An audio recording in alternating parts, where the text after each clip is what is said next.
ভাবি একটু শোনেন, আমার কিছু কথা আছে, শোনেন। আপনারা দেখলাম অফিসে বসের কাছে টাকা চাইতে, কি জন্য বলেন তো? আর ভাই কোয়েন না, আপনার ভাই খুব অসুস্থ কয়দিন যাবত।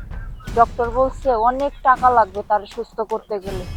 তার জন্য অফিসে গেছিলাম বসের কাছে, যে বস আমাকে কিছু টাকা দেন, কিন্তু দিল না বস, তার জন্য আবার চলে আসলাম।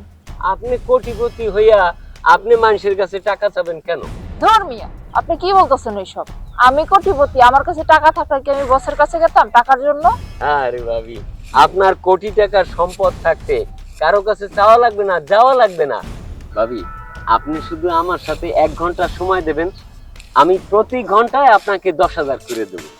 ওই মিয়া, আপনি কি আমার খারাপ মায়া মানুষ মনে করছেন? আমার কুপ্রস্তাব দেন?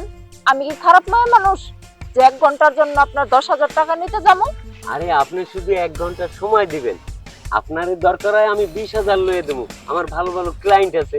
আপনি যদি 12 ঘন্টা সময় দেন, তাইলে 2,40,000 টাকা আসবে। আপনার কোটিপতি হইতে সময় লাগবে।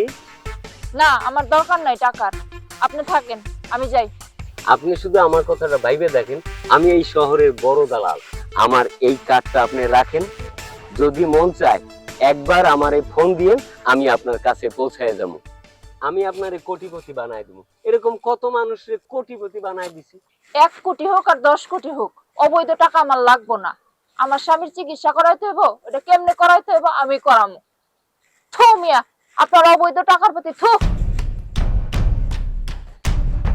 আরে ভাবি, অভাবে যখন পড়ছো আর আমার কার্ড যখন নিছো, আমি সালাম। আমি এই শহরে কত সুন্দরী মাইয়া পটায় হালাইছি, আর তুমি তো বিবাহিত ভাবি, আমার কাছে আইতেই হইব।